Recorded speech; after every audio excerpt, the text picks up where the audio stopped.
मैं जगमोहन राणा, आपका channel discover Uttarakhand और दूरदर्शन पहाड़ के सभी दर्शकों को मेरा सादर प्रणाम और आपका अपने यहाँ हार्दिक स्वागत एवं अभिनंदन। बेसिकली मैं जो कार्य कर रहा हूँ वो स्वरोजगार पे हमारा पूरा कार्यक्रम चल रहा है और इसी के तहत मैंने अपनी जर्नी शुरू की है। जी। किस प्रकार जब अपनी पढ़ाई कर रहा था तो बचपन से ही जो हमारा जो रवाई वैली का क्षेत्र है वो कृषि प्रधान है और जो मेरे पिताजी खेती कर रहे थे तो उनके साथ जो है मेरे को काम करने का मौका मिलता है। मेरे पिताजी स्वर्गीय भरत सिंह राणा जी जो किसान पंडित पुरस्कार उत्तराखंड से सम्मानित हैं, तो मैंने उनके सानिध्य में काम किया। तो धीरे धीरे पढ़ाई के टाइम से ही मैं काम करता था। तो उसके बाद मैंने ग्रेजुएशन किया और उसके बाद एमए और उसके बाद बीएड करने के बाद जब मैं फिर दोबारा अपने काम को शुरू किया तो मेरा इंटरेस्ट इसी काम में हो गया और फिर मैंने धीरे धीरे पापा के साथ काम किया। तो सडनली पिताजी किसी कारणवश 2021 में एक्सपायर हो गए। फिर जो मैं काम कर रहा था उसकी पूरी जवाबदारी मेरी बन गई। तो हमने फिर इसको सोचा कि इसको कैसे बढ़ाएं। तो जैसे माननीय प्रधानमंत्री जी की थीम भी है कि आय को कैसे सृजित करना है, उसको डबल करना है या ट्रिपल करना है, तो उसी में काम किया।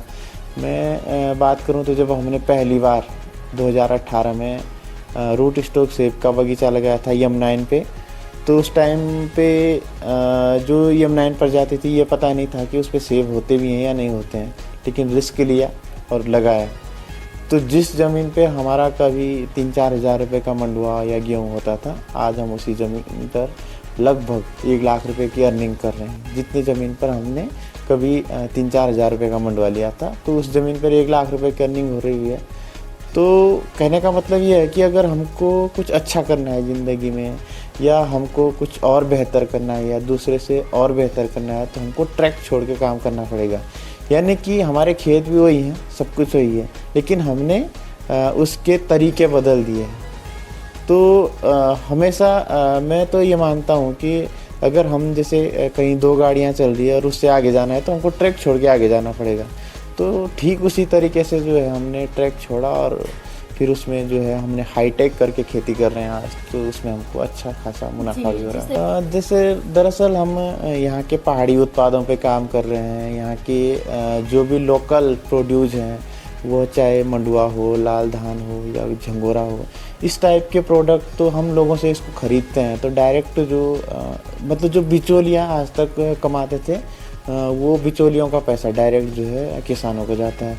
दूसरा, अभी हम क्या कर रहे हैं कि बुरांस का, सेब का, इसका स्क्वैश, जूस, चटनी, अचार वगैरह बना रहे हैं। तो मैं इस बार की बात करूँ इस सीज़न की, तो हमने आसपास के गांव से या अपने गांव के जो भी महिला पुरुष हैं, बच्चे हैं, उनसे इस बार 4 लाख रुपए का बुरांस ख़रीदा, 45 रुपये प्रति किलो के हिसाब से। तो कहीं ना कहीं जो हम कार्य कर रहे हैं उसका बेनिफिट एक आम व्यक्ति तक जा रहा है। और जो सेल्फ हेल्प ग्रुप बने हैं गांव में, तो उनसे भी हमने किसी न किसी प्रकार से हम कनेक्टेड हैं, क्योंकि उनसे हम लगातार कोई ना कोई चीज़ें खरीदते हैं। सपोज दैट किसी से हमने दालें खरीद ली, या मैं बुरांस की बात कर रहा था, तो लोग क्या करते हैं, आसपास की महिलाएं वो जंगल में जाती हैं, थोड़ा ले अपने लिए चारा पत्ती लाते हैं और उसके बाद थोड़ा सा हमारे लिए बुरांस का फूल लाते हैं। तो कहीं ना किसी का 100 रुपये बनता है, किसी का 1000 रुपये बनता है। तो जिस हिसाब से वो लाते हैं उस हिसाब से उनकी भी अर्निंग हो जाती है। मेरा भी सौभाग्य है कि जब प्रधानमंत्री जी देहरादून उत्तराखंड दौरे पर आए थे, तो हमें भी 50 किसानों की श्रृंखला में हमें भी उनसे मिलने का मौका मिला। तो हमारे जो हमारा उत्तरकाशी का 1 डिस्ट्रिक्ट 1 प्रोडक्ट में है लाल चावल और एक एप्पल, तो इसी में हमने उनसे बात भी की और हमने इसको बढ़ावा देने के लिए उनसे गुजारिश भी की। तो देखते हैं आगे उसमें क्या हो सकता है। इसके अलावा जो भी हमारे जैसे यहाँ पहाड़ में क्या होता था, पहले चुल्लू टोटली बर्बाद होता था, लेकिन आज हमने उसको पूरा यूटिलाइज कर रखा है। तो जिस तेल की वैल्यू आज से 2-3 साल पहले 150-200 रुपये किलो थी, आज हमने उसको लगभग 1500-2000 रुपये किलो तक पहुंचा दिया है। तो कहीं ना कहीं इसका जो भी बेनिफिट है जो तो मुझे मिल रहा हो तो मिल ही रहा, लेकिन इसका बेनिफिट आम पब्लिक या आम नागरिक या आम किसान को भी इसका अच्छा खासा मुनाफा देखने को मिल रहा है। मैं तो ये कहूँगा कि जो हमारा आने वाला समय है, जब मैं देखता हूँ तो शायद बहुत ख़राब नतीजे आने वाले हैं, क्योंकि उसमें बच्चों की गलती नहीं है, हम माँ बापों की गलती है, वो मेरे माँ बाप हैं या किसी और के हैं। उसमें क्या हो रहा है कि हमने बचपन में ही अपने बच्चे को बाज़ार ले गए और उसको घर की रीति रिवाज, संस्कृति, यहाँ का पहनावा, यहाँ की बोली भाषा और यहाँ पर क्या कुछ हो सकता है उनको नहीं पता होता है। मैं अभी एक एग्जांपल बताऊँ तो छोटे बच्चे को जो बाज़ार में ही रह रहा है, अगर उसको पूछेंगे कि दूध कहाँ से मिलता है तो उसको ये पता नहीं कि गाय भैंस दूध देती है, उसको ये पता है कि डेयरी में दूध मिलता है। तो स्थितियाँ बहुत ख़राब हैं। अगर जो आज का युवा भी अगर ये जाग जाता है, ये इस होड़ में न जाए कि मेरे को सरकारी नौकरी लेनी है।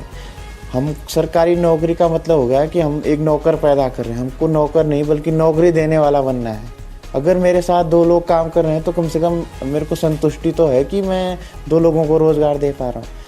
तो ठीक उसी तरीके से जो हम बागवानी में या पहाड़ी उत्पाद में काम कर रहे हैं, ज़रूरी नहीं कि मैं उसमें काम कर रहा हूँ तो आप लोग भी उसमें काम करें। बहुत सारी संभावनाएं हैं काम की। पहाड़ में मैं नहीं समझता हूँ कि मतलब पहाड़ में काम करने की कोई संभावना नहीं, बहुत संभावना है। पशुपालन में काम कर सकते हैं, मुर्गी पालन में काम कर सकते हैं और आपका मत्स्य पालन में काम कर सकते हैं, टूरिज्म में काम कर सकते हैं। बहुत सारी संभावना है, लेकिन हमको टारगेट फिक्स करना पड़ेगा, अपना गोल फिक्स करना पड़ेगा।